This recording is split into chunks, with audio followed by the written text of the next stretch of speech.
Founders of the Athens Anti-Discrimination Movement, AADM, envision a world where all races are treated equally, are able to enjoy resources, and receive equitable opportunities. We hope to make a positive impact on humanity and break racial barriers that can harm or limit one's potential. We aim to create a more inclusive environment for all so that we can live in a world where everyone is treated with dignity and racial and cultural differences are not merely tolerated, but celebrated.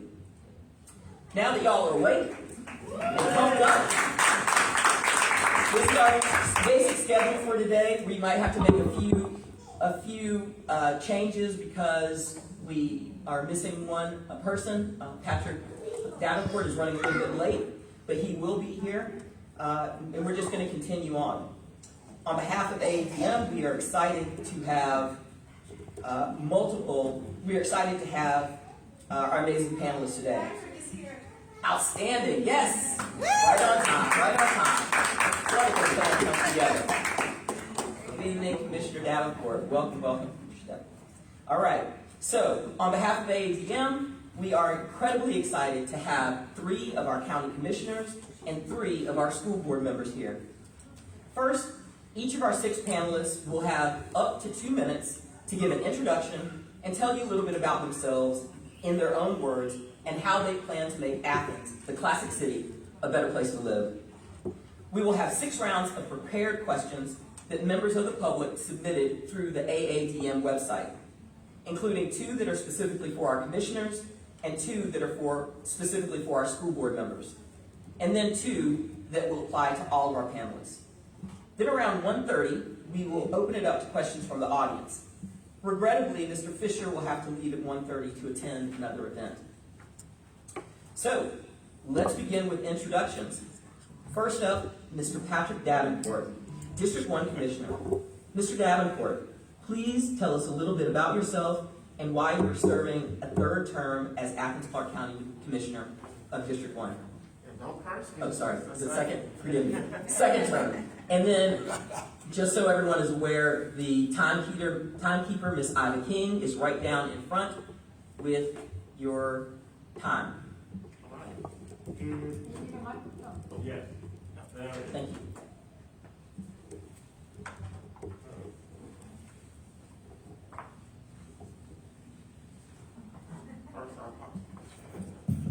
First, I gotta apologize for being late. I just got back from Atlanta. A little bit about myself, Patrick Davenport, born and raised here in Athens. I'll be starting my 2nd term as commissioner for the great district, District 1 in January. I believe we need a community that listens to the people and abides by the people, and that's the main reason why that I ran and why I'm serving. I'd love to get back to my community, and it is a pleasure to be here. Excellent. Next, Ms. Tiffany Taylor, District 3 Commissioner. Congratulations on winning your 1st term as Athens-Clarke County Commissioner. Ms. Taylor, tell us a little bit about yourself and what you plan to do for District 3. Okay, well, good afternoon, everyone. My name is Tiffany S. Taylor. I am the Commissioner-elect for District 3. I was born and raised here in Athens, Georgia. I've lived here all of my life. I graduated from Cedar Shoals High School in 2006. I ran on the basis because being raised in the community that I was raised in, I see that we have been we have been overlooked and undersourced for decades. Growing up, I thought it was normal to be poor. I mean, it wasn't until I began having children of my own to see that my community is in dire need of strengthening, it's in dire need of resources, and I ran on that basis to be able to represent the people who look like me, who was born and raised here in Athens, and who have been overlooked for so long, gives me the passion that I have. I look forward to working, combating this housing crisis, as well as the living wages here in Athens. We are in a crisis, and it will take people who care about the people here in Athens to sit at the table to be able to say, no, this does not work for us, or yes, this will strengthen us. So I take pride in being able to represent the newly District 3, which is the inner east side area, and it also includes Winterville. Thank you, Commissioner Taylor. Next, Mr. Dexter Fisher, District 5 Commissioner. Congratulations on winning your first term as Athens Clarke County Commissioner. Please tell us a little bit about yourself and what you plan to do for the new District 5. Well, good afternoon. Wow, I don't think it's on.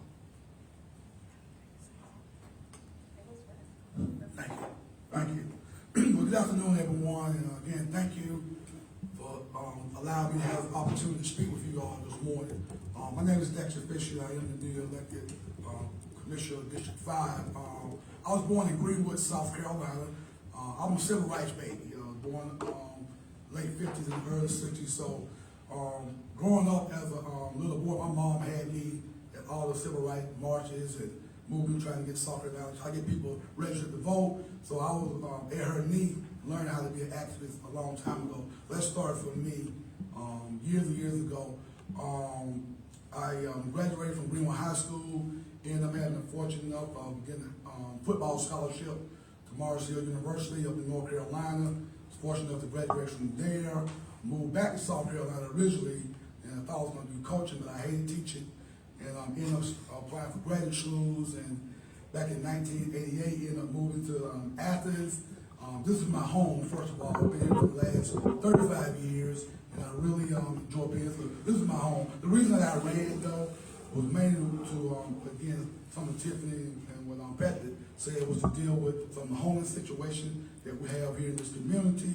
Also dealing with our youth development, how we can make sure that our young people have activities and things to do. And if we don't combat those issues right now, we're going to lose a whole generation of kids. So we got to get on the ball. We got to take back our community and make sure they give our young people things that they really want to do and pride themselves on being a part of this community.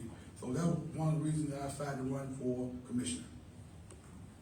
Excellent. Thank you very much, Commissioner Fisher. Next, Mr. Tim Denson. Congratulations on successful and skillful pivot from County Commissioner to School Board. You are no stranger to many here, but please tell us about your plans as one of the newest Clarke County School District School Board members. Sure. Is this working? Yeah. Okay, Yes. make sure. Yeah.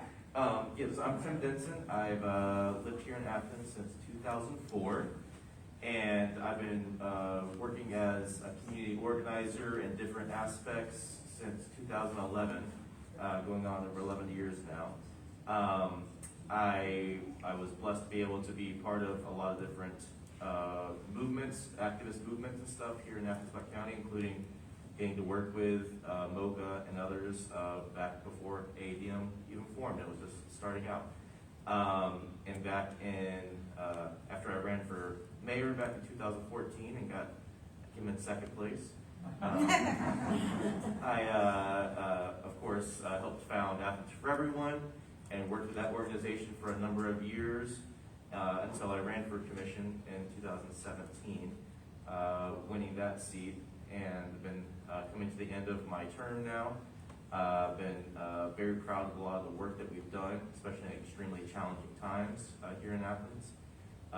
Being able to advocate and work to get zero fare public transit put in place so that the folks who actually rely on public transit the most are not burdened with actually having to pay the cost for it.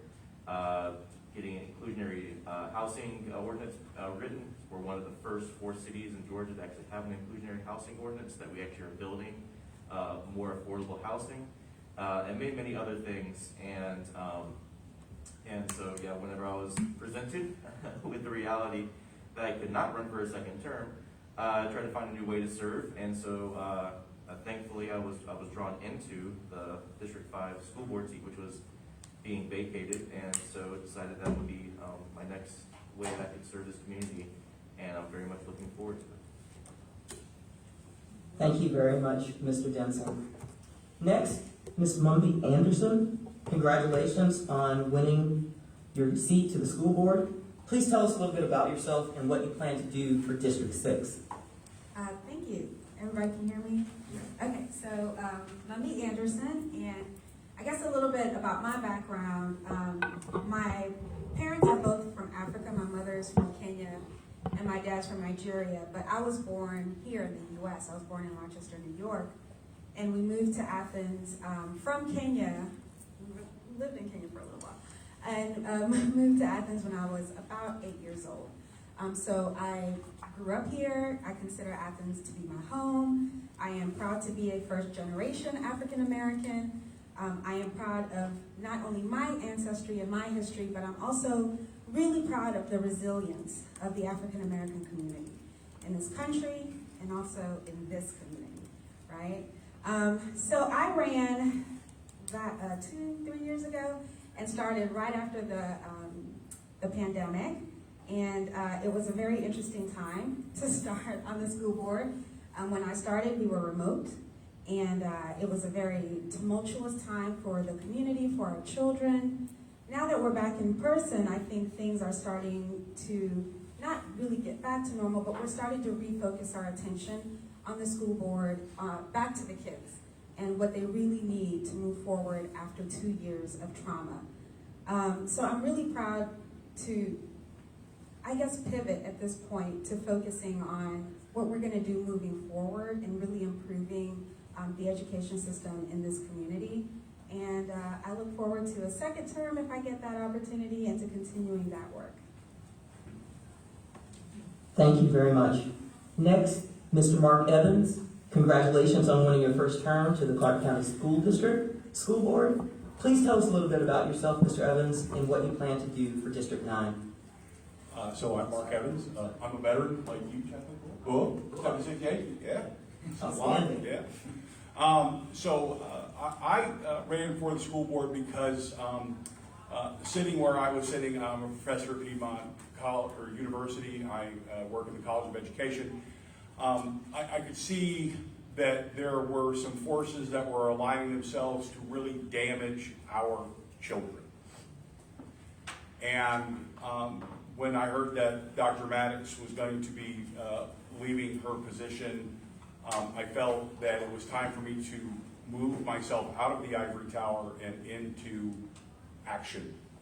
And so I decided to run. And I run a very spirited campaign against a very wonderful young man who I hope will continue to proceed in politics. We need elders' voice. We really do. My goal is to really help us get through this time. We're in a war. We just are. We're in a war with people who no longer believe in our democratic institutions. And the easiest way that you can destroy a democratic institution is by destroying the public school system. We have seen it time and time again in other countries. We've seen it time and time again in history.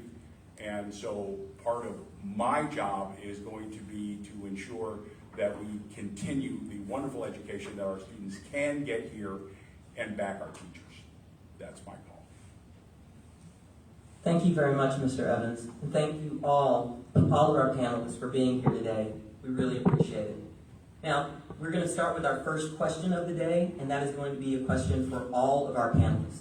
Before we get started, let me just say again that these questions were all submitted through the Athens Anti-Discrimination Movement's website, and then they were vetted. So we took the questions that we thought were most relevant, and they are here. We have, as I said, 6 questions total. 2 of them will be for school board members only, 2 of them will be for our commissioners only, and then this one and our final one will be for all of our panelists. And without further ado, we're going to start with Mr. Patrick Davenport.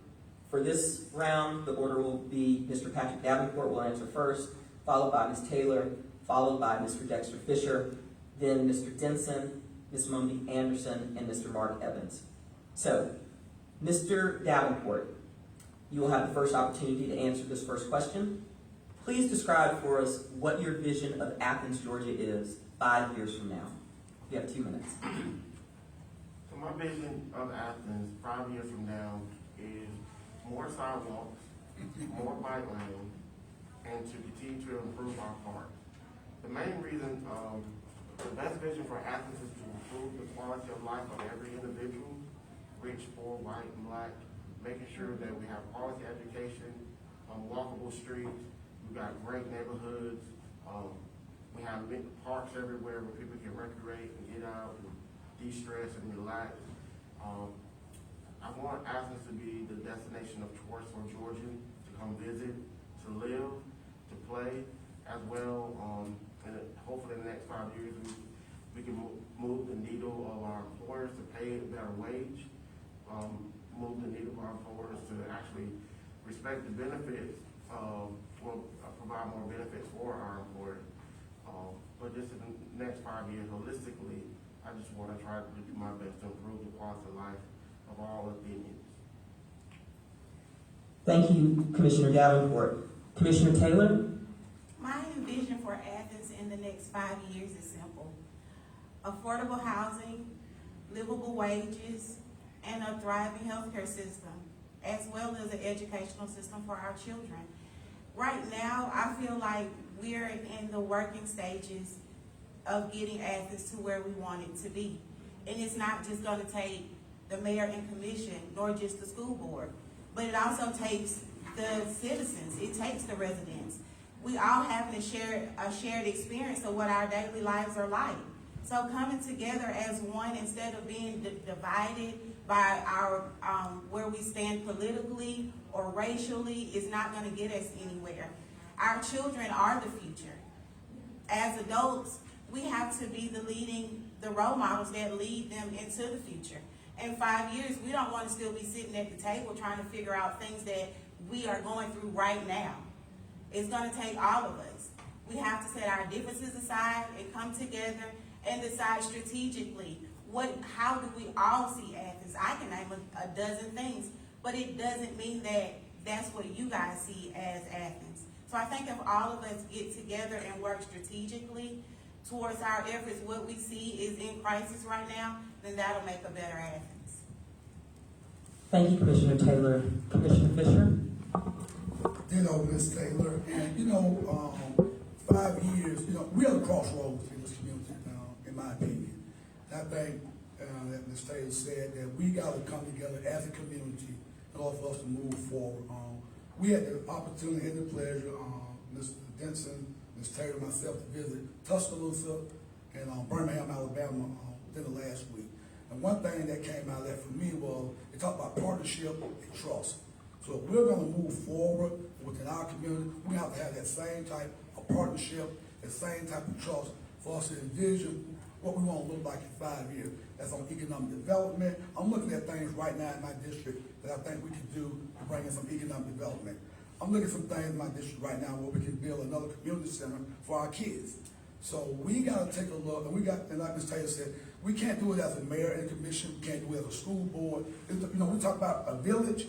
Well, this village is Athens, Georgia. We got to get everybody involved in order for us to move forward. But part of that got to come with partnership, and it's got to be trust.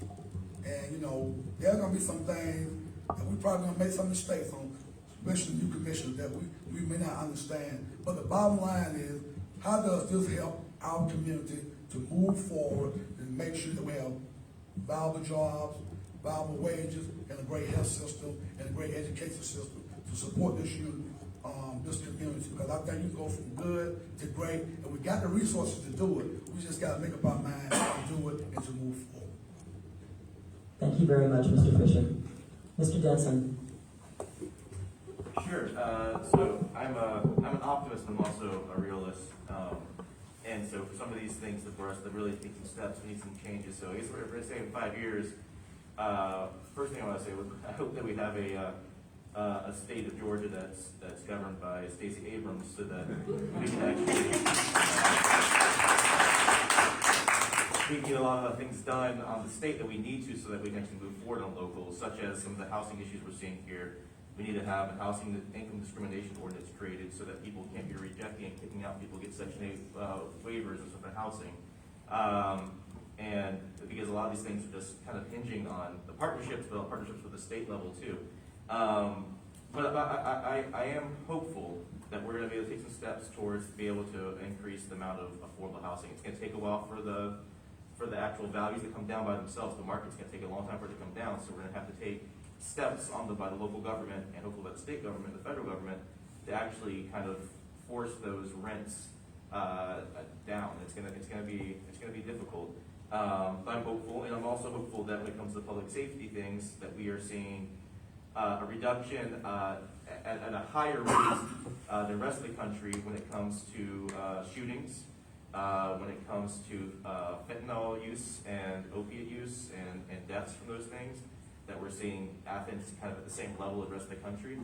So some of those drastic things that are happening that need to be fixed.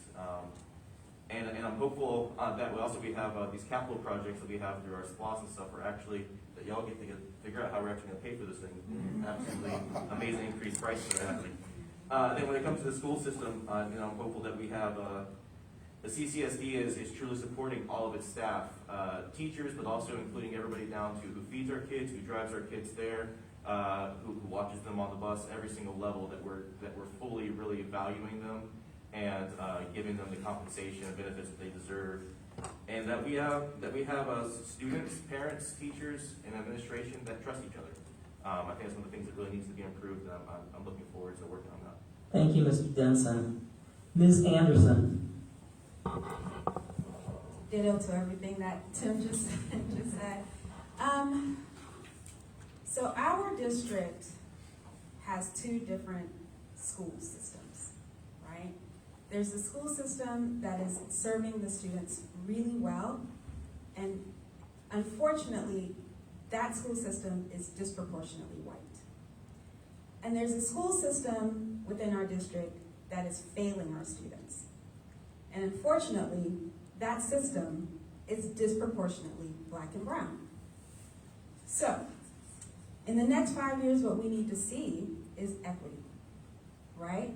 We need to see a bridge between these two systems that are functioning and dysfunctioning in the same district.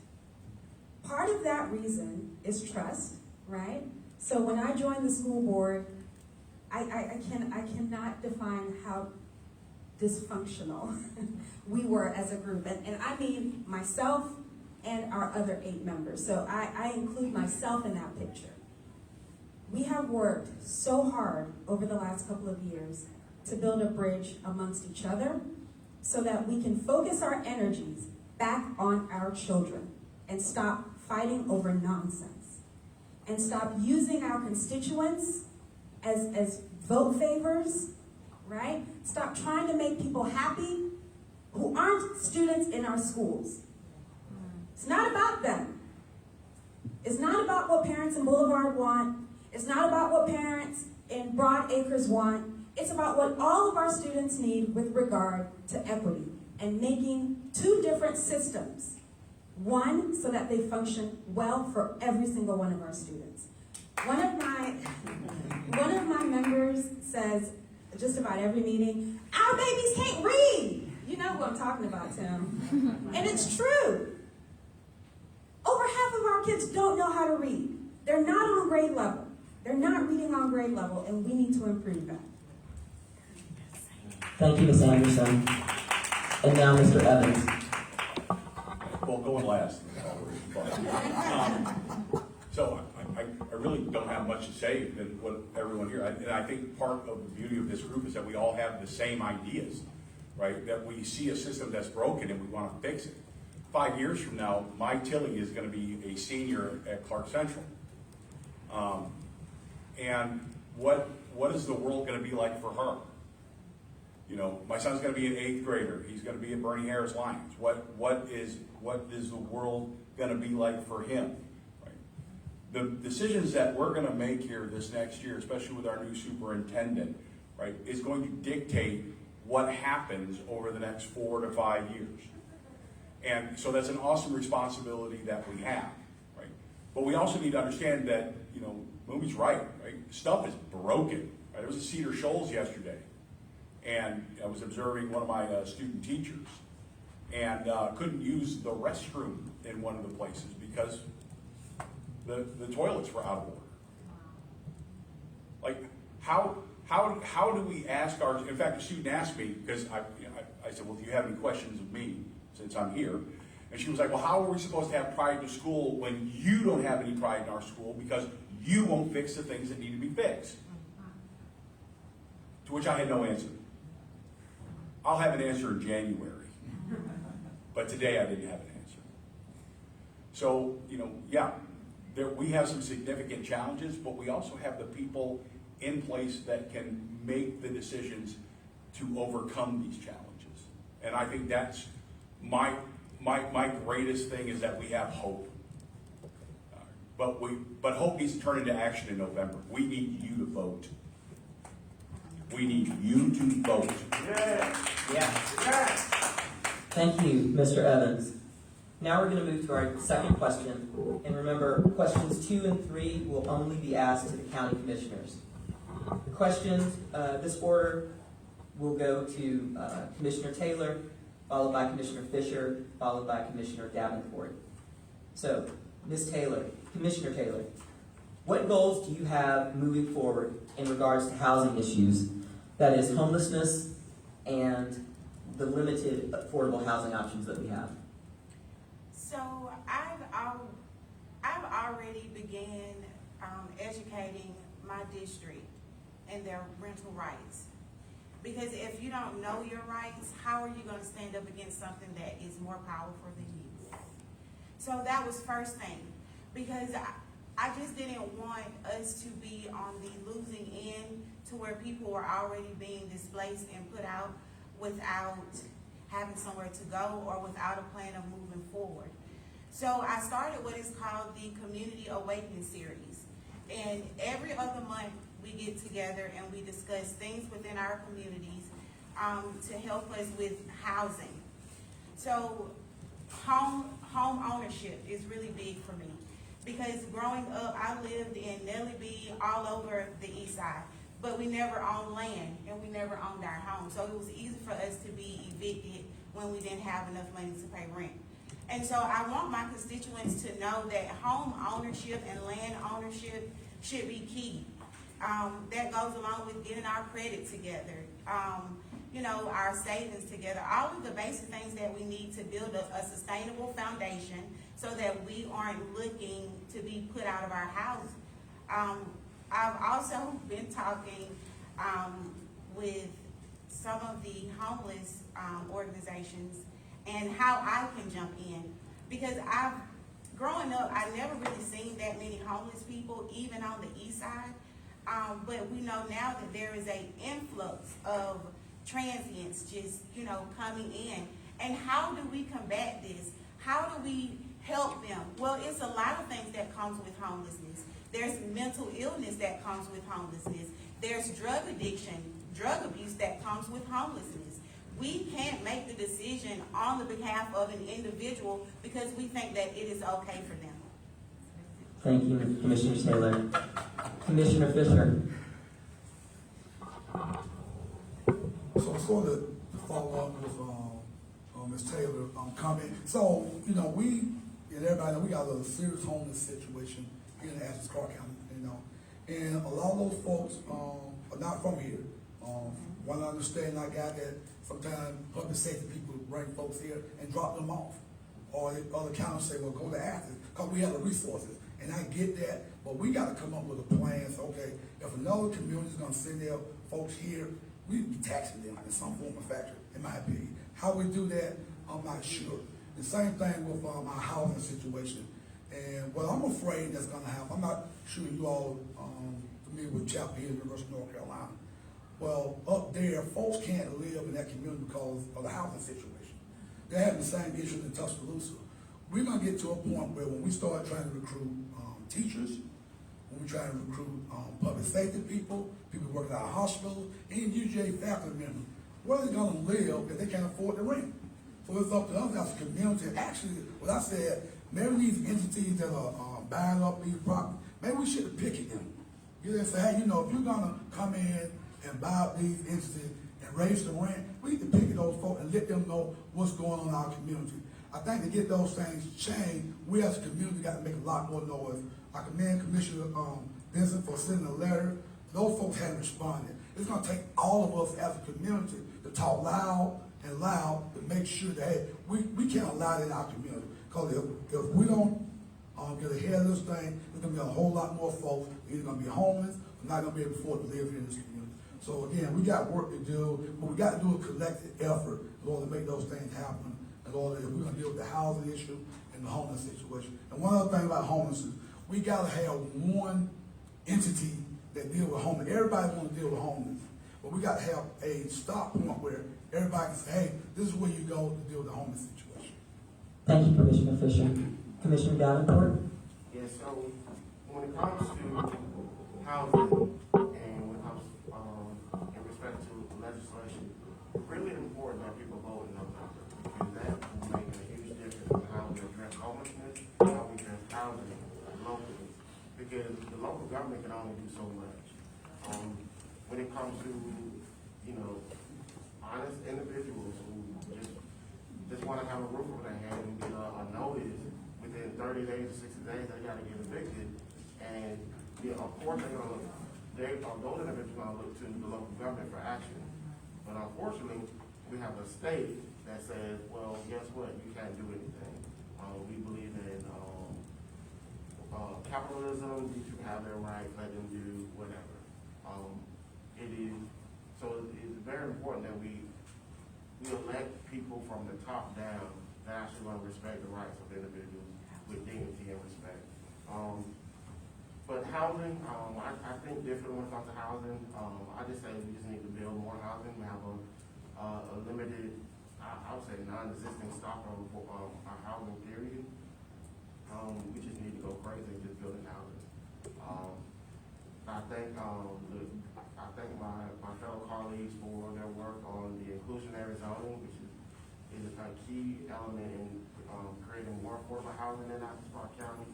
But I know people want to keep their properties and keep their neighborhood intact, but I'm just saying, like right now, even the people who are making $200,000 a year who want to move into a bigger home, there's no home for them. The people who are making $800,000 a year in Athens County, they want to move to a bigger home or even downsize. We've got a lot of retirees. They don't have a home to move to. So we just need to go insane in the brain when it comes to building homes. And homelessness, we just got to work together. We got too many people working in silos. We just got to work together. Thank you, Commissioner Davenport. Our third question is also just for our commissioners. This time the order will be Commissioner Fisher, followed by Commissioner Davenport, and then Commissioner Taylor. Commissioner Fisher, what is your plan to address correction? Will you support the proactive actions of the Public Safety Civilian Oversight Board to the extent of hiring an auditor-monitor position? Thank you. So we've already got that board put together, and I will support them. But what I want to take it one step further, though. I think the oversight, though, needs to be a little bit more diverse and a representative of our community. And I'm not sure we're there yet, so we got to do a better job with that. But I also want to support our officers, our men and women in blue. I mean, to me, I think that's important that we support those individuals also. Now, our oversight committee and with the auditor. Now, according to our Constitution, we have to hire an auditor. Is that what you're talking about, an auditor for the city or the auditor for the oversight? I'm talking specifically about the auditor for the Civilian Oversight Board. Okay, so I don't know a whole lot about that. Again, I think we need to take a look once the group, the oversight committee, start getting information in about what our officers are doing. Are they arresting more African Americans than other folks? Are they using force among other folks? So again, once that information starts flowing in, then we can take a hard look at that and figure out, hopefully, that the oversight committee is doing their role and that our officers are again being trained in the right way to make sure that we just don't single out individuals or use force on individuals that don't need to be forced, use force on. I appreciate the fact that they'll start taking mental health professionals with them when they're going out. So that's important that we can sort of de-escalate those type of situations if somebody's in a mental health crisis. So that's a step in the right direction. But again, I think until we start doing the work Moving forward, then I think I can consider concrete effort for what's going on with the oversight committee, then see where we go from there moving forward. Thank you, Commissioner Fisher. Commissioner Davenport? Yes, I'm gonna be short and sweet. So I made a promise to myself that I won't make any public comments regarding the police, public safety, civilian oversight board, because we got one board member here. And I want them as a body to make their own decisions with all the research and all the training that they have, that they're going through and whatever they present to us or present to me, I'm going to 100% support. And I believe that the group that we have now is pretty diverse and a good representation across the board of our community. But I just made a promise to myself that I don't want to sway them in any direction, just have them to have that opportunity to decide how they want the PSCOB to look like. And I'm the chair of the PSCOB. Okay. Thank you very much, Commissioner Davenport. Commissioner Taylor? I will consciously support the actions of the Public Safety Civilian Oversight Board. As long as it is done fairly and is done with the intention of respect for the community as well as the men and women that serve in these communities, I will support them as much as I can in my capacity. Thank you, Commissioner Taylor. Our next question is for school board members only. Questions 4 and 5 for school board members only. Question 4, we'll start with Ms. Anderson, followed by Mr. Evans, then Mr. Denson. Ms. Anderson, are you aware of, and what are your thoughts on implementing the restorative justice program in all schools? So yes, I am aware of, we currently have restorative justice programs, robust restorative justice programs in 3 schools, with Davis, Clark Central, and Clark Middle. And on last Thursday, we approved an extra year of budget for the Georgia Conflict Center to continue their efforts. They've over the last 2 years have implemented restorative circles in those 3 schools. Those 3 schools have asked for extensions another year, and we approved that last Thursday. What I would like to see, and we also have a contract with IIRP. I'm losing what that stands for right now, but they do train the trainer models. So they want to train our behavioral health specialists and teachers to also conduct the work of restorative justice within the schools, so that they have that control in their buildings. What I would like to see is both of those programs extend into all of our schools, but I'd like to see it done after we understand how well it's working for the 3 schools that it's implemented in right now. And if we need to add more, or if we need to contract out with other businesses, organizations to do more work, that we have to first have the evidence that this is working with those 3 schools before we extend it out to all of our 21 schools. We just have to do that. It's our fiduciary responsibility to do that. I do believe, though, in restorative justice, and I think that we do absolutely need it in all 21 schools. We just have to figure out how to do it with fidelity. Thank you very much, Ms. Anderson. Mr. Evans? I have a wonderful lecture on this. If you want, you should come to Beamon University, my classes, to give you my 45-minute discussion on this. But yeah, I mean, it's an important aspect. I mean, one of the things I learned in our last board retreat was that I'm a context guy, which means that as a historian, I like to look at things and I like to try to figure out why things are broken and how we can remedy that. And that's what restorative justice is. It's getting folk the needs that they have, getting them the respect that they are warranted. You know, I mean, a lot of things that I see when I walk into our schools is that there are a lot of people who just don't love our kids anymore, right?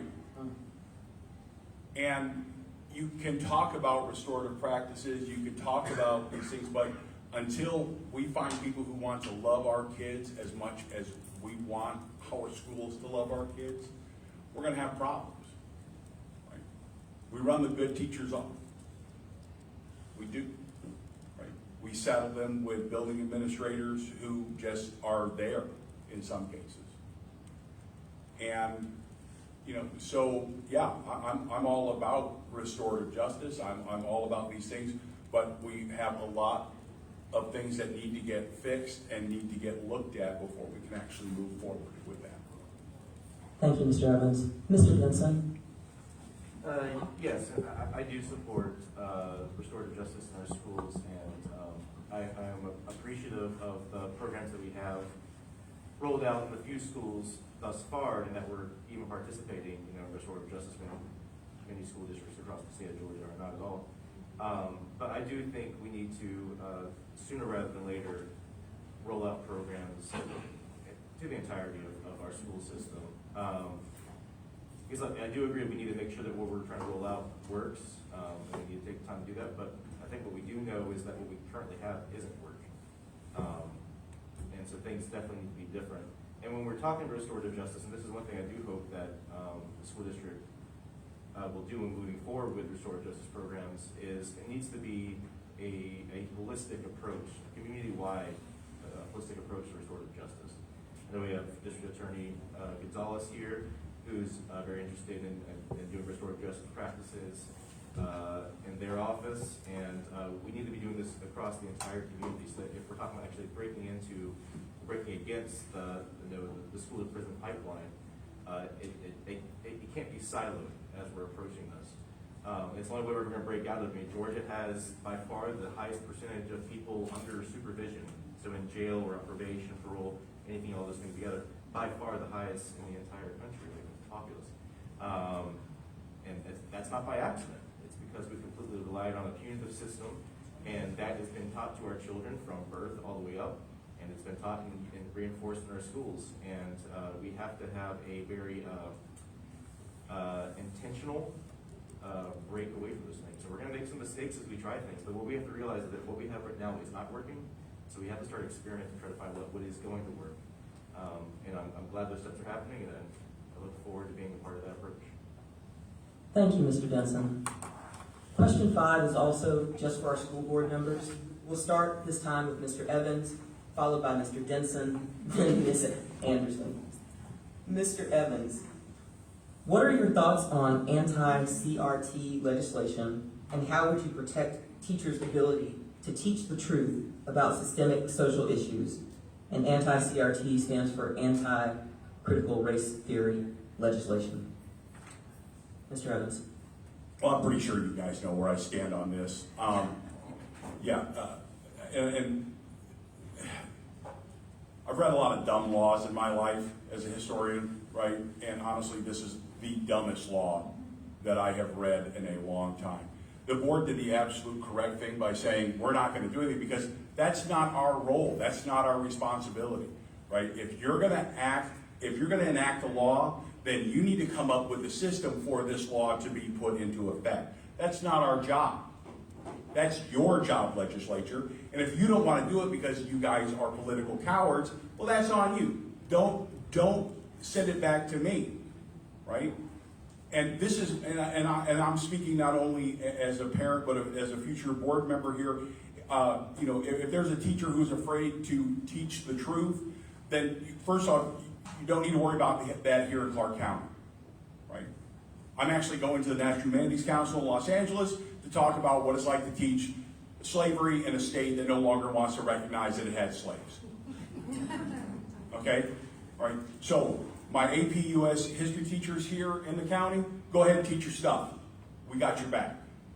All right. For the rest of the state, I would hope that you would have the political will to stand up to this, because this is an encroachment on us as a school board. It's an encroachment on our democracy. It is an encroachment on just being able to have a real conversation, because how can we fix anything if we don't want to admit that there was a problem? We can't. We have to stand up. So yeah, this is a no-brainer for me, right? If this thing comes before us, it better be. I mean, wow. I can't even imagine where in the world someone would come up with something that somehow a teacher said something crazy. I'm sorry. Thank you, Mr. Evans. Next, Mr. Denson. Yes, the anti-CRT legislation, also, as Mark said, some of the most ridiculous legislation ever put in place. I mean, first off, going back, critical race theory is not taught in public schools. It's not taught in K through 12. I honestly think that in some ways, the left and Democrats somewhat took the bait a little bit too much about talking about it, because it's kind of an absurd thing anyways. It's like somebody coming in and saying, we need to get rid of pro wrestling in our kindergartens. It's like, pro wrestling in kindergarten. Like, why are we talking about this? But of course, what's actually underlying what's going on there is extremely serious, as Mark talked about, and it is a continuation of white supremacy and whitewashing of our history that's been going on through the entire creation of this country and existence of this country, and we've been seeing it go on for many years here in our local community. Whether we look at the erasure of Lennon-Town, or what happened around Baldwin Hall and UGA refusing to actually accurately address that situation. These things, or heck, having the Confederate Memorial, downtown and stuff, having to get that stuff removed. So I am very proud of the school board for not accepting that policy. And it's going to be tough to get through, because the state structured that bill, though, to kind of be able to have these leverage points that can punish the entire school district and stuff. So we're going to have to be very creative as we work our way through that.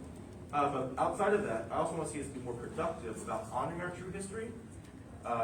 With the mayor commission change recognizing Columbus Day to Indigenous Peoples Day. I think the school districts to do that. Having programs to recognize and celebrate Juneteenth, those things like this. So we're building on top of those things to show our true history, that we do honor it. So I think we have to play defense when it comes to stuff like this, but at the same time be creative about how we can play offense, so that we are actually expressing, honoring, and teaching the local history here of black, brown people, and also, of course, white supremacy. Thank you, Mr. Denson. Ms. Anderson. So the divisive concepts bill, it is utter nonsense, and it's political theater. Because as Tim said, we do not teach CRT in K-12 education. And the way that legislation is written, it's personal, right? Yeah. It's not about what's being taught by teachers to students and understanding our history, understanding where we came from and what got us here with racism, with systematic, with all of the issues that we have in this country. It wasn't about that. It's about white parents not wanting their kids to feel guilty about being racist. That's utterly ridiculous. So what we did as a school board was say, we're not going to participate in your political theater. We're not interested. We're not going to have policies written in our district that dictate what our teachers can and cannot say to their students. And yes, AP of African American history, bring it on. That's what we decided as a school board. Personally, it scares me because it does come with some strings where if we do face losing funding, our chief financial officer looked at us very concerned when we voted that policy down, because it could have some negative implications. It could have some financial fallback. And we have to be ready to fight that if and when that does happen. But that's a stance that we took as a school board. And I believe that we're the only school board in the state who has done that. Yeah. Yes. Thank you, Ms. Anderson. Now, our sixth question is our final prepared question, and this question will be for all of our panelists. After that, we will take questions from the audience. So be thinking of good questions that have not already been addressed so far, and we will have volunteers who will come around and stick a microphone in your face. So what we'll do is start with Mr. Evans, followed by Ms. Anderson and Mr. Denson, then Mr. Fisher, Ms. Taylor, and Mr. Davenport. The question is, how can Athens expect you to vote? Yeah, just typo. How can Athens expect you to vote on social justice issues, specifically anti-racism, immigration, and LGBTQ issues? You can expect my vote to be on the socially progressive side in all those areas. I got into the race because of the LGBTQ issues that were coming out of an elementary school, and I have lent my adult life. I've lived my life in a way where you have to love everybody. I adhere to a faith where that is the main tenet, right? The guy who is our leader in our book has these red letters, and every time he talks, he says something about love, right? And so that's where I'm going to come from. I love this community. I love your kids, and I want Athens to be a place where if I was a young teacher, this is where I'd want to teach. If I was a principal, this is a place where I would want to be a principal, right? If I was a family that was going to be moving into this area, this is the place I want to, because I know that this community is about love, and it's about justice, and it's about equity, and it's about making sure that you're taken care of as well as your neighbor. Thank you very much, Mr. Evans. Ms. Anderson. Yeah, I ditto on everything Mr. Evans just said, and I look forward to working with you, by the way, and you too, Tim. Yeah, I have always been very progressive and very much like in the wool Democrat, right? So my vote is always going to be on anything that supports Black and brown communities, on anything that supports our LGBTQIA communities, on anything that supports people who are disenfranchised in our country and in our communities. So I almost sometimes think of myself as a borderline anarchist, because I don't think that the way that our system is set up, right, it's not built to support any of the things that we're supposed to be voting for or against, right? So whatever we vote for, there's always a larger system in place that defeats that vote, right? That sets us back to where they want us to be. So in a sense, I like to consider myself sometimes a borderline anarchist. So yeah, my vote will always be for those who are disenfranchised in any community. Thank you, Ms. Anderson. Mr. Denson? Yes, I will be solidly on the place of standing with when it comes to social justice issues, anti-racism, immigration, and I think I won't say I think my record does show that I've stood there. I mean, whether it be with working with the undocumented community to actually draft the undocumented immigrant support resolution that we passed in the Mayor Commission, working with the LGBTQ community to pass the gay pride resolution and flying the flag. I think that's I'd like to go a little bit further, because honestly, I've kind of said this, you said this as criticism before I was on the commission with other commissioners. Voting the right way is the absolute minimum that you can do as a commissioner, at least it should be. And so what I am tasking myself and pledging to do, which I think I tried to do as much as I could on the commission, is to not only vote, but work with those communities, to empower those communities and make sure that they are involved in the decision-making process and influencing the outcomes of it. Because I can only understand and empathize so much, right, when it comes with black and brown people, what they've gone through, or LGBTQ community, what they've gone through, or the indigenous community, or whatever it is. So you kind of have to really work with those folks actually and listen to them. So I pledge to do that, and yeah, we're gonna make a better community for it. Thank you, Mr. Denson.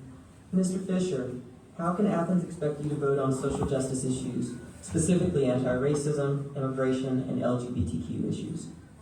So to echo everyone that's already spoken, I will support all those issues. Growing up as an African American man in the Deep South and South Carolina, I experienced a lot of racism in my life, and I understand what that's like.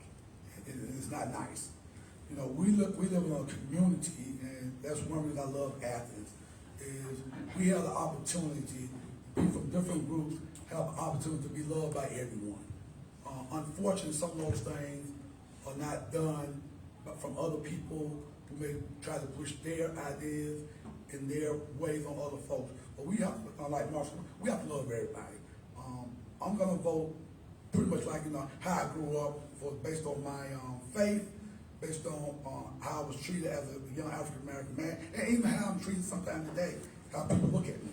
So I'm gonna support all these issues here from a social standpoint, because if we don't do that, if we leave any one group out, that's bad for our community. Everybody needs to have an opportunity to be involved in what we do in this community and have a say in what we do.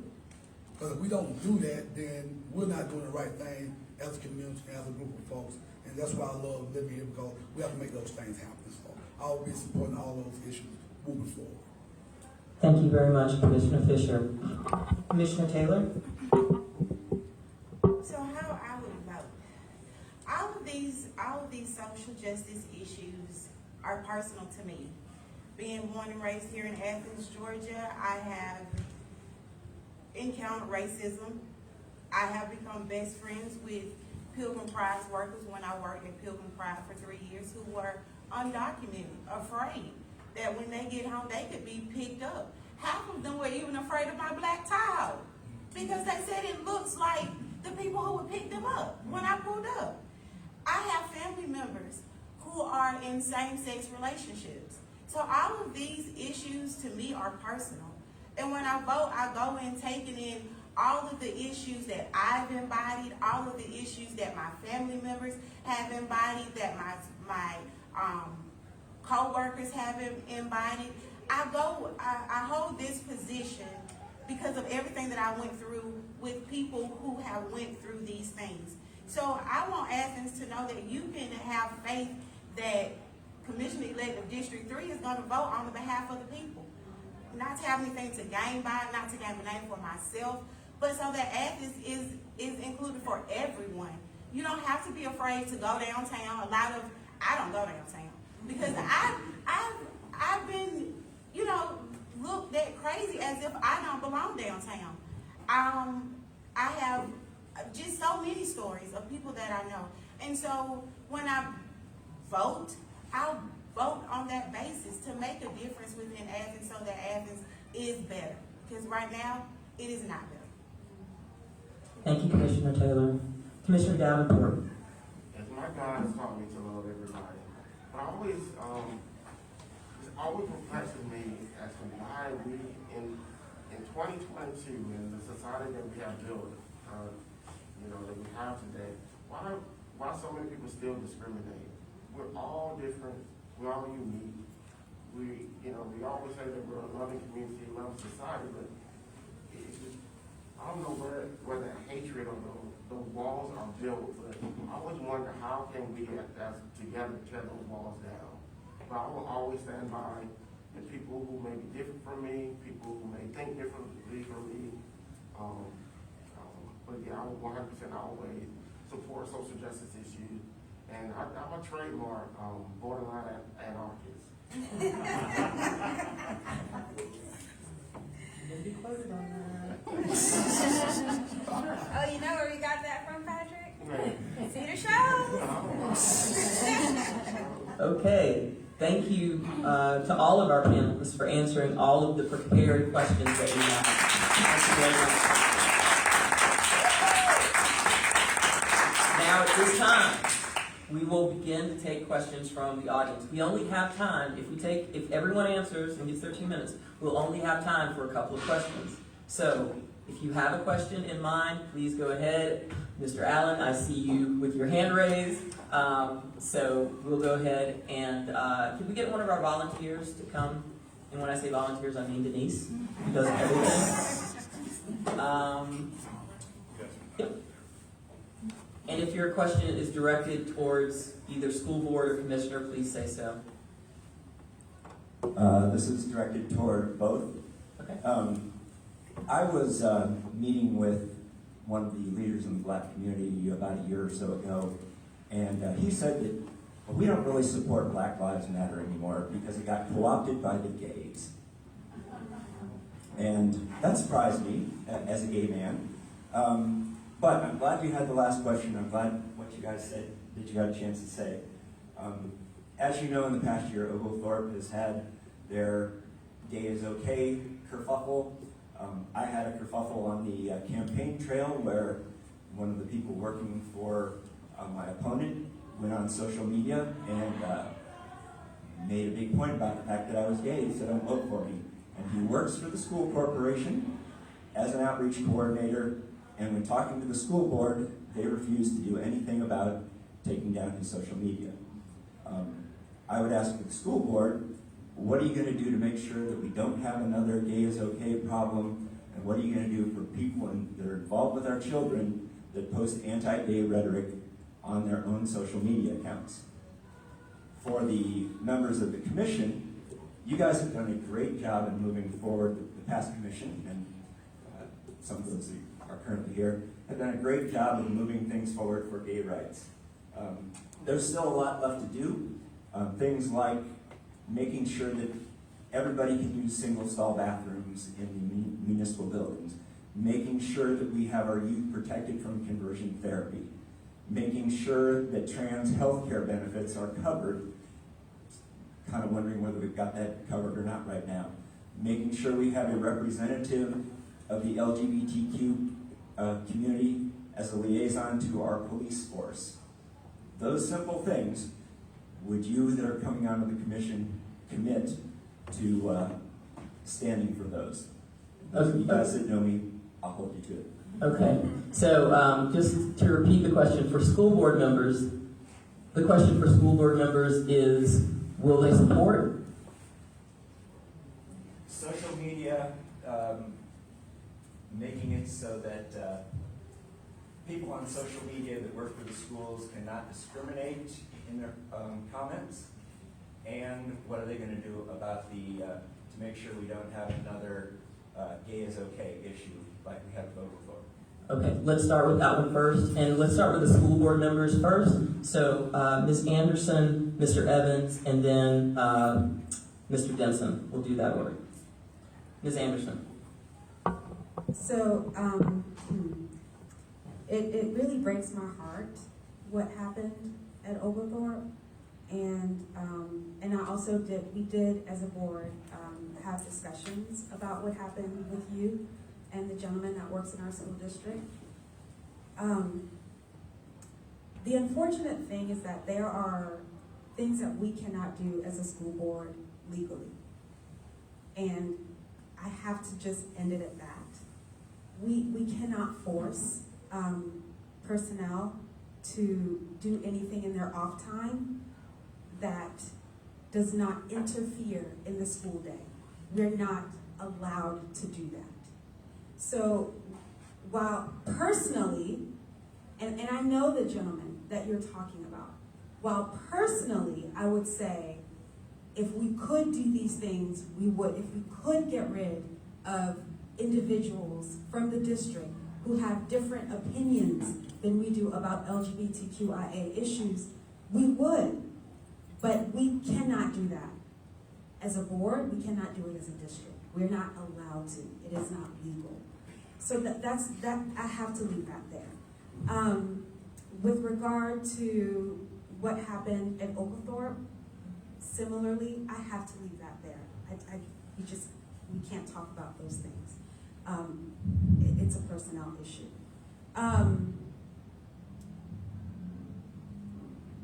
heart really does break when I hear when we have those discussions as a school board about those things that are happening in our schools and in our community against LGBTQIA. And I'm looking at you personally and I'm saying, I'm sorry.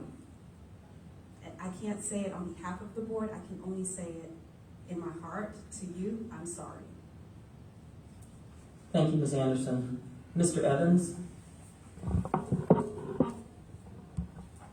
You know, sometimes it's easier not to be a board member because, you know, you can just sit here and just rail all you want. And right now, I still have that freedom. But as a school board, we only have one employee, and that's the superintendent. And we can let the superintendent know our feelings on issues and maybe, you know, hopefully convince them to look at guidelines about what they need to do. When that happened, I was one of the first people. You know, it's just heartbreaking to me again that we have folks who just can't show love. They just can't do it, right? And when you have the conversation with the person, you know, it doesn't register to them that what they did was wrong. And to me, that's problematic. But again, I'm handcuffed by law that says that I can only deal with this one human being here, right? And I can express how frustrated and angry I am with this, but that's the extent of it. So yeah, and the Oglethorpe thing, I mean, that's why I got involved. That is 100% why I got involved. Was because, you know, if this is going to happen to this child, what's happening that we don't know about to the other children that are also in that school? And so, yeah, I'm again, I echo what Mumbi said. I'm so sorry. I am very sorry about what happened to you and your family. Thank you, Mr. Evans. Mr. Denson? And at first, I do want to say that I'm sympathetic and good job, Mumbi, like walking the line, because I know how difficult that is. Like whenever there are legal limitations and there's HR situations, I have felt it. I also can talk more freely because I'm not currently on the school board, but there are situations at the commission that I can't talk freely about because there was legal, HR, all those kind of things. So it does get very complicated. And I understand also how frustrating it is to community members, in which I've received that frustration on other issues. And so, and I'll say this very directly, on the social media limitation, I don't support that because we can't limit people's freedom of speech outside of their job. I mean, if the person wrote that on an official school board communication or the CCSD communication, then sure, but I mean, a person still has their freedom of speech, first and foremost. So outside of that, though, what I'm going to say is I think there are larger policies that we could be talking about and have better practices so that we don't get stuck in situations in the first point. Having such a lack of communication to the community after that happened, I know that was a big frustration. Making sure that we have policies in place that are communicating things better so that parents and students actually feel heard and they don't feel like things are being brushed under the rug or ignored. Even if we are talking about things in executive session, still having some kind of communication going out saying, hey, we acknowledge this happened, we're working on it, saying what we can.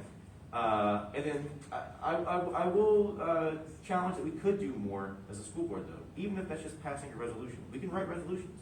We can write a resolution and pass a resolution saying that we stand in support of the LGBTQ community. And that doesn't necessarily direct anybody to do something, but it sends up that signal of where our values are as a school board and school district. And I still think we should do that. We did. Yes. Did y'all? Yeah. An official resolution? We wrote a policy. That's the time. I'm sorry. Okay. No, go ahead. Please finish it. Yeah. We did write a policy after those events. There were a couple of action steps that were done by the school board. The first is that we did place an administrator at Oglethorpe to support the principal in being trained on DEI issues, including LGBTQIA issues. And we have that person in that building to help de-escalate the interactions between himself and the teachers, and to also intervene in the future if something like that starts to bubble up so that it doesn't get to that point. We also have discussed as a board supporting more DEI training for all of our educators in the school district, and that will roll out as well. And we also did formally write a policy on equity that included LGBTQIA language and the support of the school board and the school district in not only issues of race and ethnicity, but also LGBTQIA. So there were action steps that were made. Unfortunately, those steps, I don't think, bridged the divide that was formed when those events happened, but those are the steps that we could make as a school board in support of the community. And there's other things that I think personally we should do, but we can't do, right? So. Thank you, Ms. Anderson. Okay, and then you wanted the second part of the question to be directed towards the commissioners, correct? Yes. We'll start with Commissioner Fisher, then to Commissioner Taylor and Commissioner Davenport. Let us know if you need him to repeat the question. Okay, so if my understanding is, again, I don't, and Commissioner Denson may be able to help me with this, from a healthcare perspective, not sure whether or not those policies are already in place.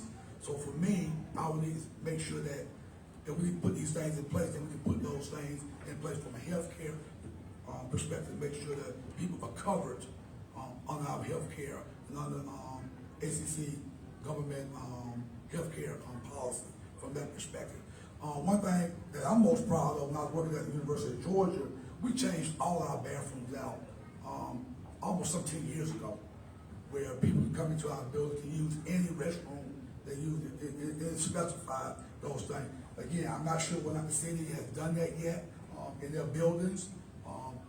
If we hadn't done it, we need to do it, and to make sure that when people go into our to use restrooms or whatever, they can use any restroom in those particular buildings. So I would support those things, Alan, moving forward from my perspective, because I've already done it. So I would support those things.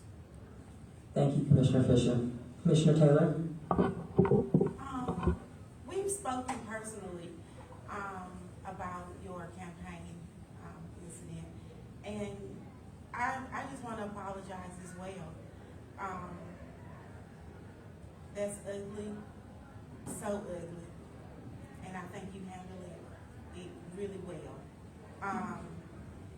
When it comes to my position on the commission board, I will 100% vote fairly for the LGBTQIA community, because we all should feel included. I'll leave it at that. Thank you, Commissioner Taylor. Yes. Commissioner Davenport?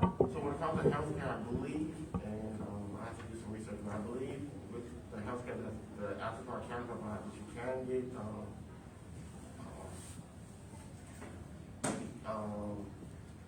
get transgender, but it's not specifically defined as that. It's considered like a surgery, but I will have to follow up with our HR department to make sure that they're correct. But yeah, I'm 100% support the LGBTQIA community, and I do also want to apologize for the transgression that took place. You know, as an African American, you know, we have been discriminated against. For another African American to discriminate to another individual, I just find that appalling, considering the fact that like he himself has been discriminated against. So, you know, you can't go to church or out in public and say things like, "Oh, you know, I'm against discrimination" when you practice it. So, you know, if I can give you a hug, I will give you a hug. But yeah, I think the county commission have done a really good job of recognizing marginalized communities, and we just got to continue to do more. Thank you, Commissioner Davenport. I think that, has everyone had an opportunity to answer? Okay. Yep, thanks, Deb. Okay, so, next question. Nope. Hello. That microphone doesn't work. Can we get another microphone? Thanks, okay, she has a question, right? My name is Cassie Chantel Evans. I said the whole thing because you might hear me as Cassie Chantel, you might hear me as Cassie Evans. I want to introduce myself as the president of the Public Safety Civilian Oversight Board, so you have a base to that. I have two questions, but they're kind of specific to District 5 Commissioner and Ms. Tiffany Taylor.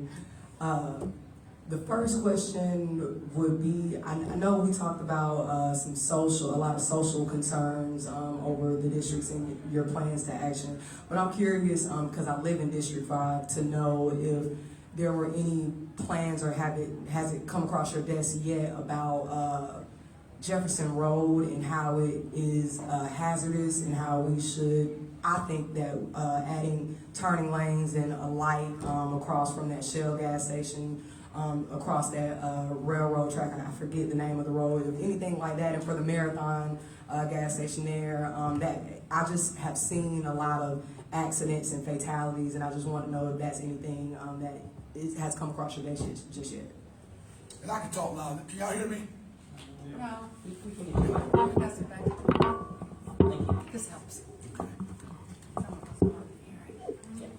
Thank you. Thank you, Cassie. I've been knowing her for a long time because she knows my son. So, but anyway, there have been issues about the Jefferson Road area. I've traveled that road, and it's dangerous all get out. And it's a 4-lane, and I have to sort of alert the Commissioner Denson we'll probably be having some discussions, but there'll probably gonna be some studies on Jefferson Road for what we need to do to make the road, first of all, a lot safer, which is number one. As you know, we got a Publix that's going to open up soon that's just going to add more traffic to that particular area. This old Jefferson Road that's across the tracks, what you're talking about, that back street there. So it's tough getting in and out. You know, there we got a red light right there at the corner of Jefferson and Whitehead. Got that light there. Then you got several other lights going on down Jefferson Road. It's a dangerous stretch of highway. I think speed limit is 55 or 65 miles an hour. One thing that we may want to look at in the future to make some type of buffer there between on both sides of the 4-lane that may be helpful. And again, we got some resources that Commissioner Denson said we have an opportunity to spend, and maybe that would be one of the things that we can look at moving forward. But again, somebody have already mentioned that to me. It'll be something that I would like to look at and see what we can do to make that road safe for our pedestrians and for drivers going back and forth, because it is a heavily traveled road. Thank you. Yes. My next question was, I heard that you mentioned that you also, I guess, work with Winterville. I'm curious to know like more about, I guess, how that really works. You like, since you commissioned both like the area in Athens and Winterville. I don't know, how does it work? I know, so Okay, microphone. you probably should have asked Patrick, because he's the commissioner incumbent right now to Winterville. Okay. I think Patrick knows. Okay. Yeah, so we're the commissioner for the county, and the county has essentially 3 cities, and that's Winterville, Bogart, and Athens County. So Winterville has its own city council, but we have as county commissioner, we have the jurisdiction over the entire county when it comes to infrastructure, police, stuff like that, since we unified. It seems complicated, but Winterville had its own separate city, and the county commissioner is above that. As Tiffany Taylor says, we have a great working relationship with the Winterville City Council. They're great people, they come to us for questions, and we try to provide answers, and, but yeah, it just, we're the county government, and then they just have their own city government. Okay, yes, absolutely. Go ahead, Commissioner Denson. And yeah, just to follow up on the Jefferson Road, and like Dexter was saying, we do have some reason. We actually was able to work with some residents of the old District 5 actually I think, I'm trying to think, the new district, so Jefferson Road, the one side's going to be in the new district. Yes. It won't be, yeah. So currently, the old District 5, all Jefferson Roads in District. So, yeah. But we're just the residents to get it included in the SPLOST. So actually we have, how many millions of dollars we did? 186. For the, I get it. Well, anyways, we ended up putting a few $1 million aside to do a road safety audit improvements for Jefferson Road. So I think we have like $6 million that we're going to spend over the next 10 years, specifically with Jefferson Road, to make it safer. And we're actually going to be looking for a citizen committee to kind of steer that. So that might be good for you since you're very aware of this. And then also on the public's coming in there, so Lavender Road in Jefferson, we were able to, Mayor Gertz and I were able to negotiate with developers there that they're paying to put in a light at that intersection to try to help the traffic issue there. But the biggest issue is that it's a GDOT controlled road. It's controlled by the Georgia Department of Transportation. It's not a local controlled road. So we're very limited, and we have to get the permission from the state of Georgia for anything that we're going to do on that. Thank you. Okay. Other questions? If you have a question, there's a woman in the back. Could one of our volunteers grab a working microphone and take it to the woman in the back on the end? Yes, ma'am. Thank you. Thank you to our awesome AADM volunteers. You guys rock. Thank you. Working. My name's Caroline Aiken. I'm in District 5 now. It was District 6 before it got gerrymandered. My concern is I was just in the indivisible District 10 meeting, and I learned that our district, our county, has the lowest voting percentage of population of any county in Georgia. That is shocking to me. And what I'd like to know from the school board and the commissioners, what can we do to fix that? As an aside, as a thought, when Stacey Abrams came to speak, she really focused on the fixing of the correctional system. And I think these things go hand in hand. When people feel that their voices are being heard, they're going to vote.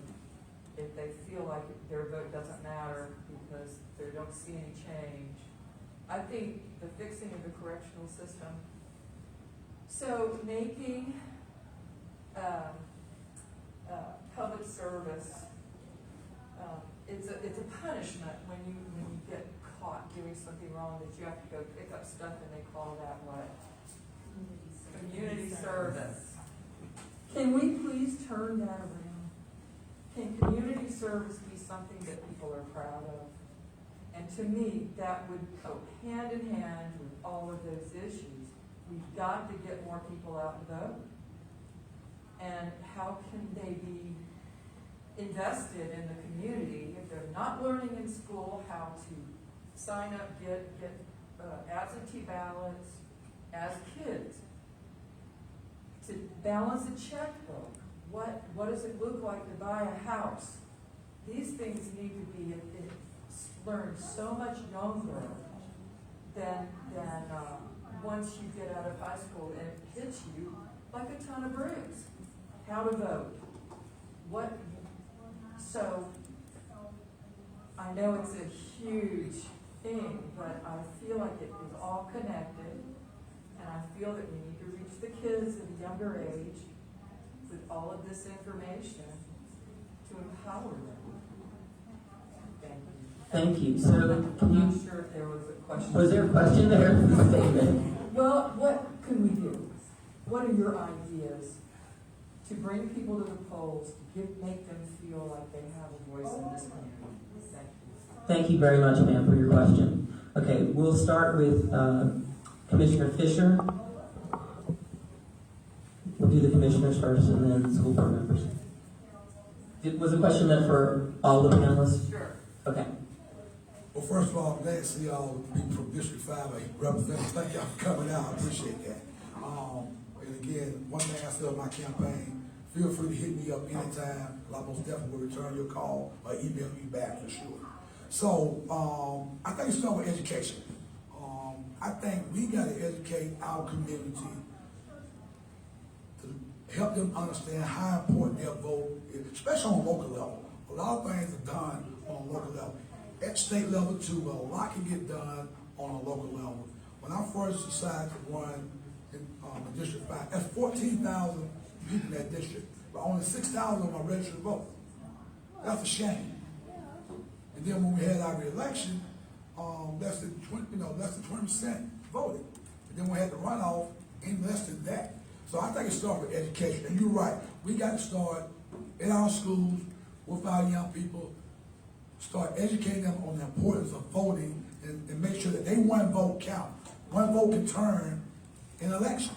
If there's two people running, it don't take but one vote to win it. So we got to make sure that we educate our community, especially our community, black and brown. We got to get in these communities. I want to applaud the Economic Justice Coalition for going out and trying to get people registered. But once you get them registered, we got to get them to the polls and make sure they go and vote. So that's what I think it's education and to make sure that they understand how valued their vote is. Excellent. Thank you, Commissioner Fisher. Let's go to Commissioner Taylor. That was a great statement. When you were talking, I was like, she sounds like me. I feel the exact same way. And because I am a mom, I think it's very important that we start early in teaching our children the basic needs of becoming an adult. It's not making them grow up early. It's just giving them the basic tools that they'll need to thrive. I think that we have to make it exciting. We've seen the numbers change when Ms. Abrams ran the first time, how excited everyone was to get out and vote. And, you know, I think that we have to get back that same momentum. It helps when you research and get the knowledge of not only their political background, but as the candidate, as a human being. And so starting early, gaining that momentum within the home, the adults get excited about it, the children get excited about it. The adults research about it, the children hear the adults speaking, they're excited about it as well. So it takes the community as well as in the home, as well as in the schools. So I totally agree with you. Starting early is key to me. So, Thank you, Commissioner Taylor. Commissioner Davenport. so unfortunately, we live in a very reactive society. We only go to the polls after something bad happens. So the benefits get cut, then we go to the polls. The Roe versus Wade get abolished, then we go to the polls. It has been a challenge to mine for the past 10, 15, 20 years to get Americans out to vote. And if I had 2 million clones to go out and spend individual time and just speak to these individuals and explain to them why it's important to vote, I would do that. You have to have that one-on-one with those individuals who feel disenfranchised and feel like the government doesn't work for them. You get them to understand that every time the polls are open, you need to go and vote. You know, I do it religiously. Like, hey, it's election day, I'm going out and vote. How do I get individuals to have that interest? I still don't have that answer. But I know if you have that one-on-one with those individuals who feel disenfranchised, it helps. But we have to be proactive. So things like Roe versus Wade is not overturned. We have to be proactive so laws are not, so our rights are not taken away. Because we got to, every single time, go to the polls. But it's a collective effort, and hopefully this November we'll have a radical change. Yes. Thank you very much, Commissioner Davenport. Okay, now, Mr. Denson?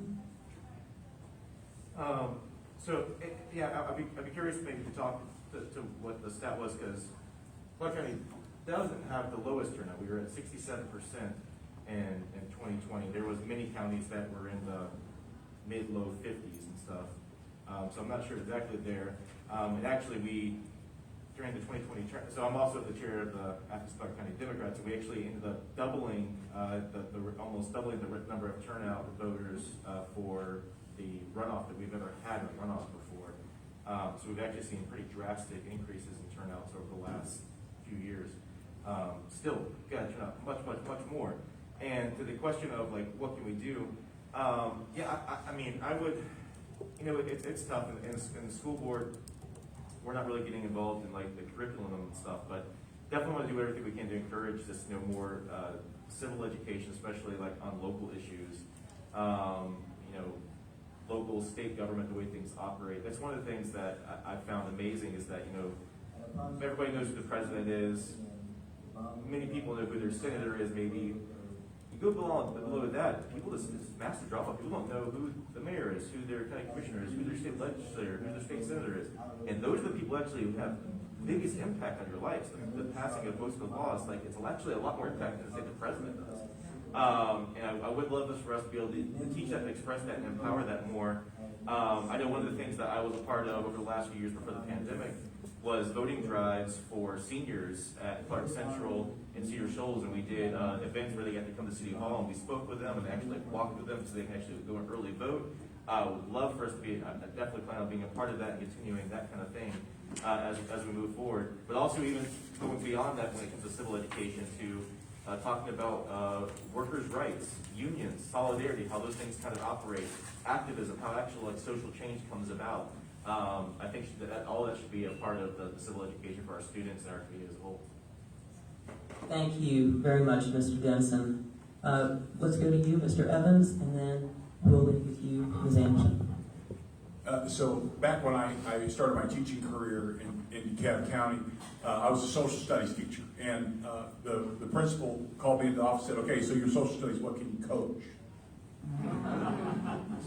That was the most important thing. It wasn't the fact that, you know, I was a historian, wasn't the fact that I have a well-read knowledge of civics and how our federal system works, how our local system works. That wasn't what was important. What was important was whether or not I could get that football across that line.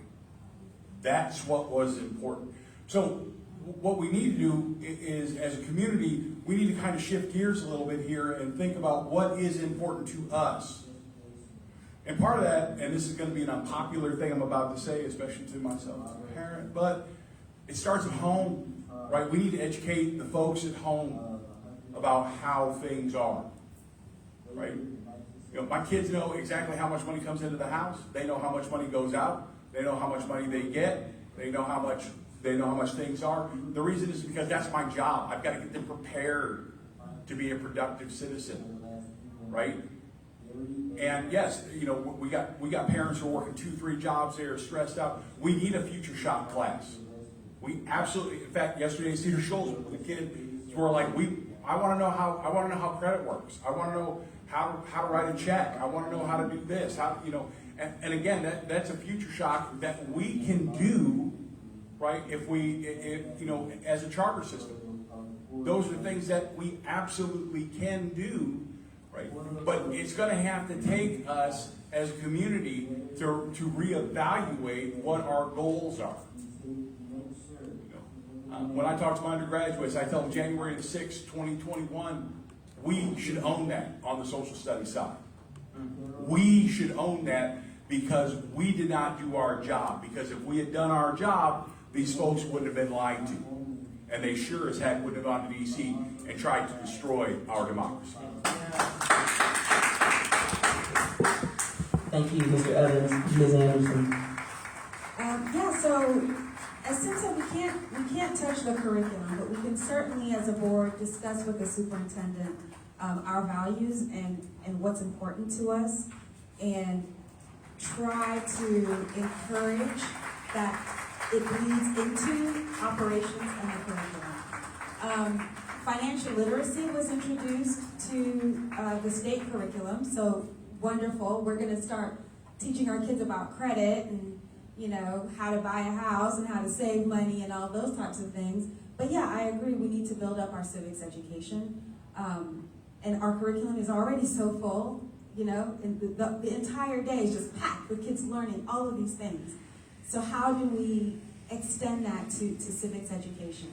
I think one of the ways to do that is, as a community, to be out there with our kids, actually teaching them about what we do. I don't say no to any engagement. I try to be as out there as I can as an elected official, because that's the only way that kids will understand what it is that we're doing as local politicians, right? If they don't see us actually practicing as local politicians, then they're not going to vote, because they don't understand what it is that we do and how it impacts them. So that's one of the things that we can do more of, is be out in our communities, actually showing our kids what we're trying to do. I think I really liked his efforts of going into our schools and looking at our seniors and saying, if you're 18 years old, let's talk about voting and let's actually walk out there, so we can do more of that as well. It's really just like local level, small acts of engagement that touches our students individually and teaches them the importance of doing this in the future.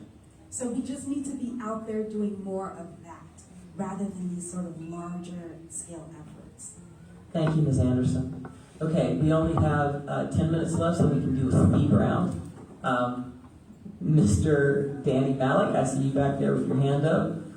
If you would like to ask, this will unfortunately have to be the last question that we have to take, and we'll limit the responses to a minute. Sorry, Kelly. I wanted to make an announcement based on what was just said by everyone on the panel. Okay. And that is that you all have an opportunity to engage your community on a Get Out the Vote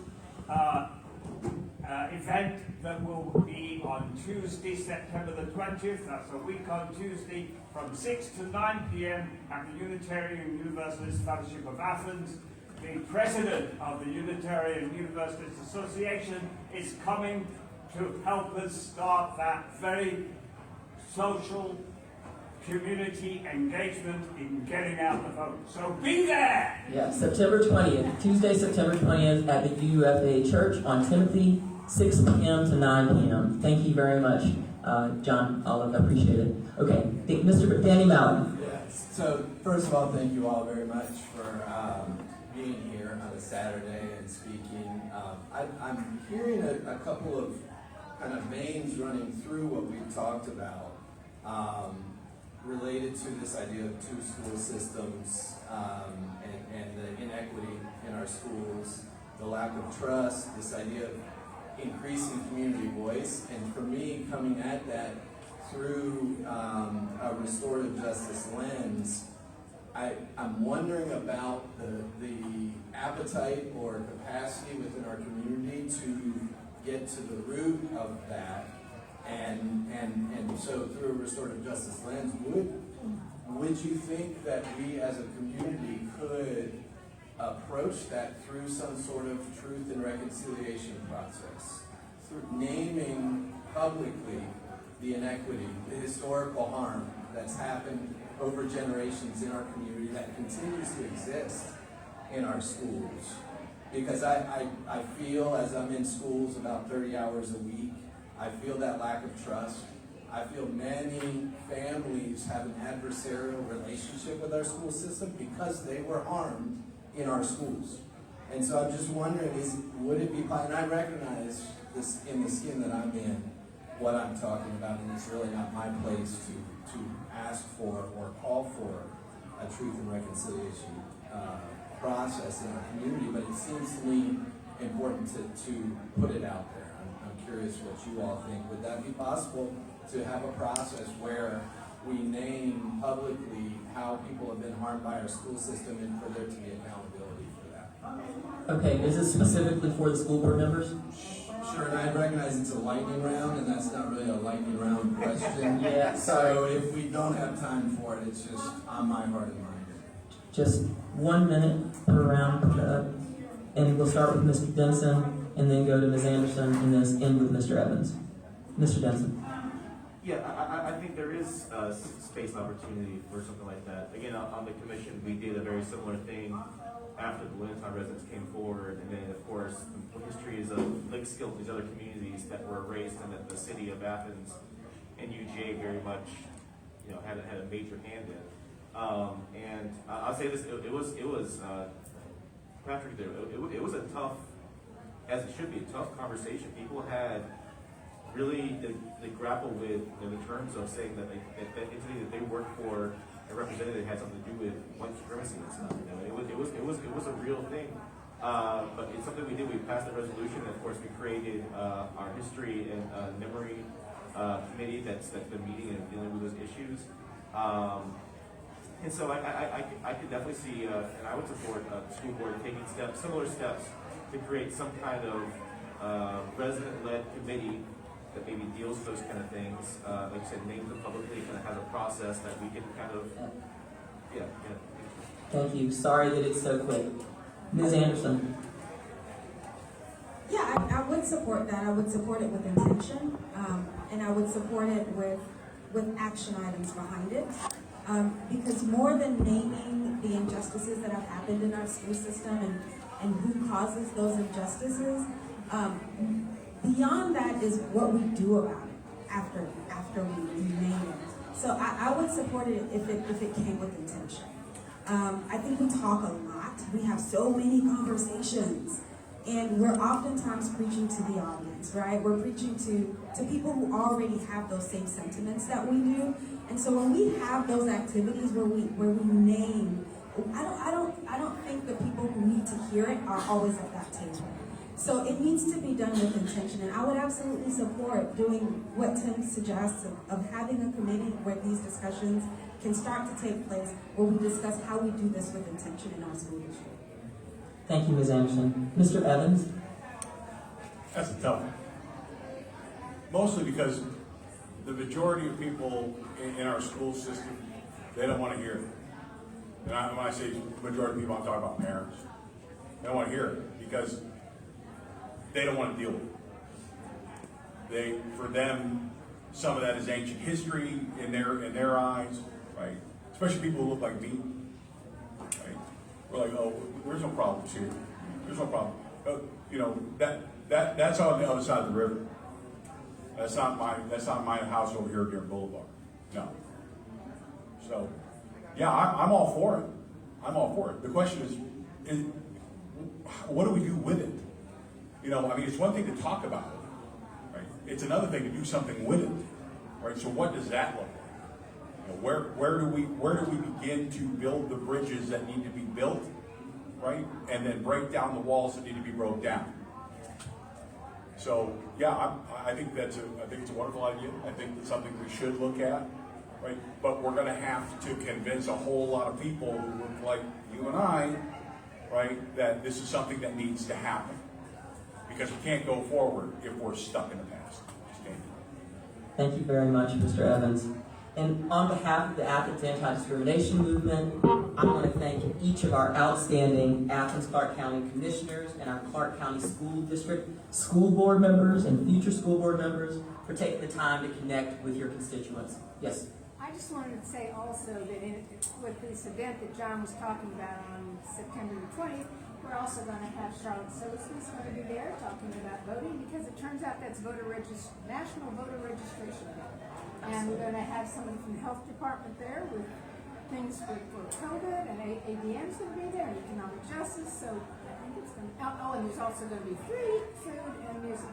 Free food and music. Outstanding. I'm going to be saying something about voting in just a minute, but we would like to thank, if we could all give this fantastic panel a round of applause. Thank you so much for being here and being engaged with your constituents. I thank each of you, and I ask that you continue to support the work of AADM. I want to thank Denise, Barb, all of the volunteers here from Athens Anti-Discrimination Movement, all of our interns. Thank you from the bottom of our hearts for the hard work that you do all the time.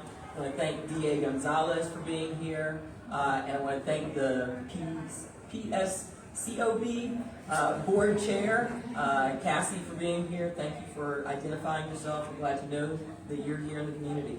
Okay, With just a couple minutes left, I want to point out, as everybody has said, that we have the most consequential election of our lifetime. It's coming up with under 2 months left, and it's no coincidence that we have this massive disruption of Black and brown families in this community that are being evicted right now, just 2 months before the election. So, what can we do? Number one, as Iva King and John Olive have said, on Tuesday, September 20th, at the Unitarian Universalist Fellowship of Athens Church, UFA, on Timothy Road, from 6 p.m. to 9 p.m., there's going to be a voter rally, and so I encourage everyone to attend that.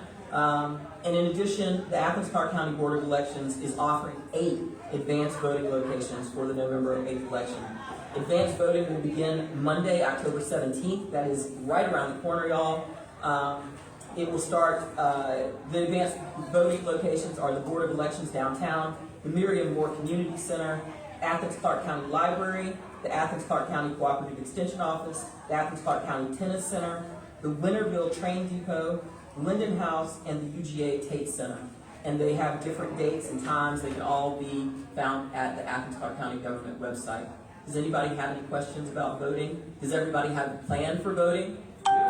Yes, please, make a plan for voting, and then make sure that every single member of your family and in your community, make sure that they are registered to vote and have a plan to vote.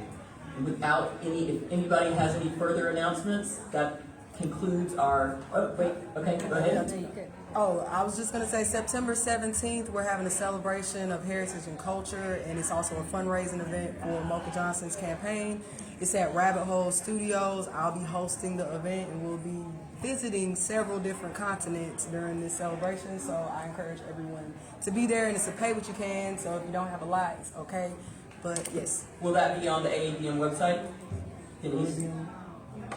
No? Can't? Okay. Where can we find out more information? At Cassie Chantel on all social media platforms, and Okay. we'll probably make it somewhere else too. But yeah, for now, Cassie Chantel. Okay, thank you very much. Anybody else got any community announcements? Denise, yes? I just wanted to thank Chaplain Cole for doing such a great service. I appreciate the love. All right, thank you very much. Y'all have a great evening. Go Dogs! All right. Yep. Saturday.